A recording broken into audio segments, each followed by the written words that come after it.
3:05 a.m. Traverse City, Michigan. The lake was black, silent. A wall of cold air pressed against the shore. Sodium lights flickered over weathered concrete pilings. Fishing boats bobbed gently. Ice cream shops stood dark and shuttered. Nothing moved.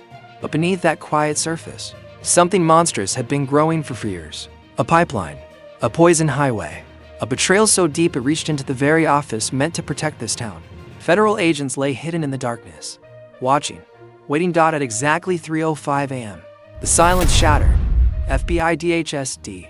Agents burst from the shadows. Flashlights cut through the fog. Boots hammered against concrete. Voices barked orders into radios. This was Operation Northern Breakwater, and the target wasn't hiding in some fortress across the border. She was sitting in a government office. Coffee cup, employee badge, spreadsheets. Dana Whitford, port director. For years in the job, trusted, dependable, efficient, a mastermind. If you want the full truth about how deep this corruption goes, hit like so this story reaches more people who need to know. The raid came without warning. No polite phone calls. No meetings with lawyers. Just forced. At 2:47 a.m., the green light was given from the Regional Command Center in Detroit. By 2:58 a.m., 620 federal agents were moving toward 41 pre-identified locations across northern Michigan. Warehouses, vacation cabins, storage units, casino backrooms, port facilities. All hit at once. Tactical teams smashed through reinforced doors. Hinges ripped from frames. Flashbangs detonated. K9 units surged forward. At 2 locations, cartel operatives opened fire. Gunfire echoed through steel shipping containers for 14 brutal minutes. When the smoke cleared, suspects were either on the ground or in handcuffs. Coast Guard helicopters swept low over Lake Michigan. Searchlights carved through the pre-dawn darkness. Small boats attempting to flee toward international waters were intercepted within minutes. Roadblocks materialized on Highway 31 and M72. Pickup trucks loaded with duffel bags were stopped. Drivers dragged out. Cash and drugs spilling onto the asphalt. By sunrise, 67 suspects were in custody. But the most shocking discovery was still to come. When agents forced open the containers that had been fast-tracked through Whitford's customs procedures, they found no legitimate cargo, no machinery, no commercial goods. They found a chemical weapons stockpile. 3.8 tons. Fentanyl, methamphetamine, heroin, all bearing the unmistakable markings of the Sinaloa cartel. 98,740 to counterfeit fentanyl pills, each one a potential death sentence. 65 kilograms of pure fentanyl powder, enough to kill every person in Michigan twice.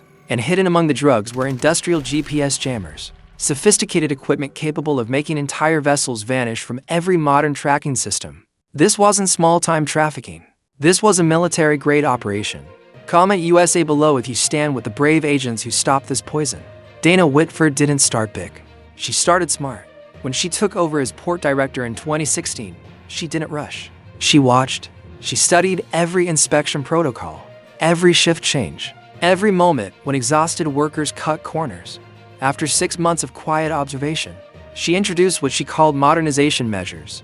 She reorganized inspection schedules, adjusted shift allocations, created efficiency reports that looked polished and professional.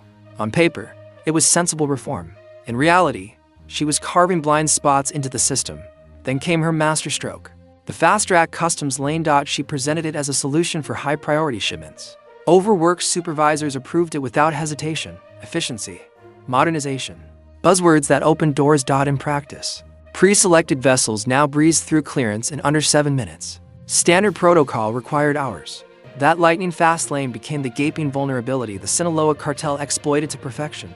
As the southern border tightened under layers of checkpoints and surveillance, the traffickers simply pivoted north. The vast expanse of the Great Lakes became an unguarded superhighway, straight into the American heartland. No border walls, no desert patrols, just quiet waters and a corrupt port director with a badge.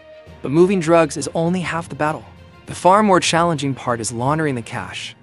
Whitford understood this better than anyone. She built a financial system that operated in plain sight. No offshore accounts in the Caymans. No suspicious wire transfers to Panama. Just to tribal casinos. A few hours' drive from the port, investigators call her method snowishing. It proved nearly flawless in the cold northern environment. Every night, couriers arrived at the casinos after midnight. They used fake IDs to purchase high-value chips, played a few quick hands, cashed out clean money. On paper, Dirty drug proceeds had been transformed into legitimate gambling winnings. Casino managers were paid handsomely to overlook rigorous checks. Regular patrons still remember those unfamiliar faces. Massive bets placed without a word, then vanishing like ghosts. In Whitford's office, agents discovered a spreadsheet that left them stunned. For $0.7 million every single week, for straight years. If this shocks you, hit like now. The money flowed into shell companies with bland, innocuous names. Great Lakes Marine Advisors, Harbor Efficiency Group, Northern Logistics Consulting. Every invoice Whitford issued was tied to a specific shipment that had arrived at the port. To any ordinary auditor, it appeared to be legitimate consulting fees. In reality, each line item represented a drug shipment that had successfully cleared security. Federal estimates put the total at $163 million in laundered money from this single route alone. While the cash flowed smoothly, communities across northern Michigan became heavily poisoned. Overdose deaths skyrocketed by 310% in just 3 years. Rural counties that were once peaceful now had death rates 45% higher than major cities. Emergency crews received calls from places that had never known powerful synthetic drugs. From fishing boat docks at dawn to gas station restrooms at midnight, paramedics found themselves administering Narcan far more frequently than ever before. The drugs didn't sit idle in warehouses. They spread rapidly to 27 small towns throughout the region. A highly efficient distribution network sourced product directly from the northern supply line. 7 high schools from Traverse City to Gaylord suddenly reported clusters of drug-related incidents. Teachers noticed the sharp chemical odor of synthetics lingering in hallways. One veteran teacher later told investigators she witnessed students collapse right in the middle of class before anyone realized what they had taken. Parents described the same heartbreaking scenario playing out over and over. Children changing gradually at first, grades plummeting, new friends appearing, then the sudden middle of the night, calls from hospitals or police departments. Whitford's network deliberately targeted the most vulnerable. Northern Michigan had become a destination for people relocating from rehab centers and correctional facilities, all hoping to start fresh. To the criminal network, these individuals represented ideal workforce. Freshly released from prison, they were quickly recruited as couriers or decoys, paid in cash, or more insidiously, paid in drugs themselves to ensure ongoing dependence. Expendable pawns in a system that demanded constant supply. Local businesses began noticing unfamiliar cars parked in their lots late at night. Neighbors reported hearing trucks rumbling through quiet streets at odd hours. No one realized they were witnessing the logistics operation of an international drug cartel. In plain sight. Type yes if you're ready to see what happened next. The end came swiftly and decisively. Federal agencies had been quietly tracking Dana Whitford for 8 months. They uncovered financial anomalies through Treasury Department monitoring, customs clearance schedules that failed to match high-risk cargo profiles, a dramatic spike in overdose cases that aligned perfectly with her shipping records. Once the evidence crossed the threshold of certainty, there were no polite notifications. They launched a full-scale war. At 2:30 a.m., the command was given. Just 10 minutes later, Operation Northern Breakwater was in motion. Doors exploded inward. Teams surged through warehouses. Helicopters thundered overhead. Roadblocks materialized. At least 2 locations saw fierce resistance. Gunfire erupted. The firefight stretched 14 minutes through a maze of steel containers, until the last holdout surrendered. By sunrise, the operation had seized 3.8 tons of narcotics, $2.3 million in cash packed in waterproof suitcases. Another $547,000 stashed in various hiding spots, 14 access cards to restricted port areas that belonged to no official. EMPLOYES, a fully loaded 9mm handgun within easy reach on Whitford's desk. She had kept a ready-to-go escape kit prepared at all times. Dana Whitford herself wasn't taken into custody until 7 hours after the operation began. She had been hiding in a rented cabin near Torch Lake. When agents surrounded the property, she stepped out quietly, both hands raised, her expression weary but showing neither resistance nor defiance. The woman who had weaponized bureaucracy, who had turned a peaceful lakeside town into a cartel pipeline, who had enabled the poisoning of thousands, rested without a fight. Share this so more communities understand what's happening in their backyards. The harbor is still there. Operations will gradually return to normal. Fishing boats will keep docking. Tourists will come back in the summer. But Operation Northern Breakwater has left a hard-learned, bloody lesson from 1999 to 2022. The the United States lost more than 727,000 lives to opioid overdoses. Those deaths weren't random. They followed the exact flow of the nation's infrastructure. Drug cartels exploited domestic sea routes, highway corridors, rail lines, and they depended on insiders within the system. People who turned public roadways into the bloodstream carrying poison. Cartels no longer needed treacherous desert border crossings. They could move horizontally through small ports, regional airports, quiet unsuspecting towns. Without raising alarms, corruption never announces itself with fanfare. It slips through everyday signatures, routine administrative approvals, dry consulting invoices. No one has time to scrutinize every detail. A single port director armed with perfectly legitimate paperwork and just enough authority can quietly undermine an entire region. As agents sifted through mountains of evidence, one question haunted them relentlessly. How many other Dana Whitfords are still sitting in similar positions across the Great Lakes region? How many mid-level officials are quietly reshaping procedures because thick envelopes were placed in the right hands? The Great Lakes span 94,150 square miles. They touch 8 U.S. states and to Canadian provinces, hundreds of ports, thousands of officials, each one a potential vulnerability, each one a potential mastermind. Comment your reaction below if this story shocked you. The investigation revealed layers that went far beyond Whitford herself. 17 additional port employees were implicated in the scheme. Inspectors who looked the other way, logistics coordinators who altered manifest, security personnel who disabled cameras at critical moments, all of them receiving payments funneled through the same shell companies. But the corruption reached even further.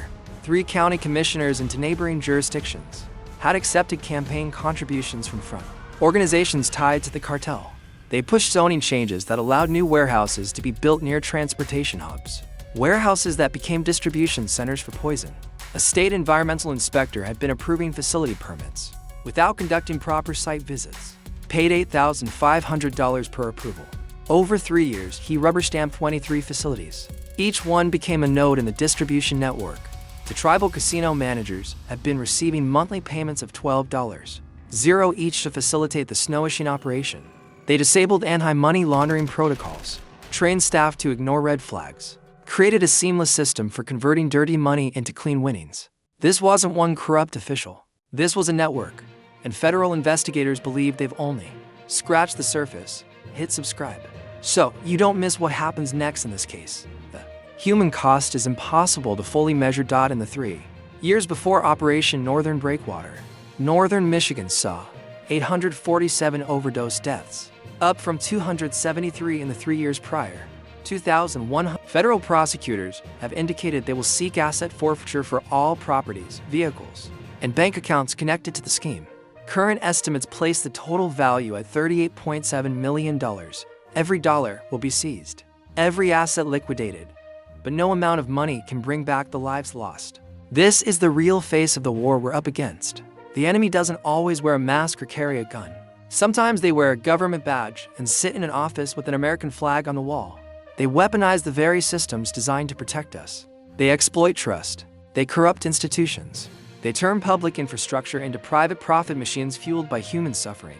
The biggest lesson from Operation Northern Breakwater is that corruption never announces itself loudly. It hides in the most ordinary positions, cloaked in reliability, wrapped in bureaucracy. A port director with a coffee cup, an access badge, an Excel spreadsheet, quietly opening the floodgates for tons of poison. This lesson reminds us that vigilance must start with every citizen. Pay attention to small changes around you. Question processes that seem to smooth. Support law enforcement when they investigate the uncomfortable truth.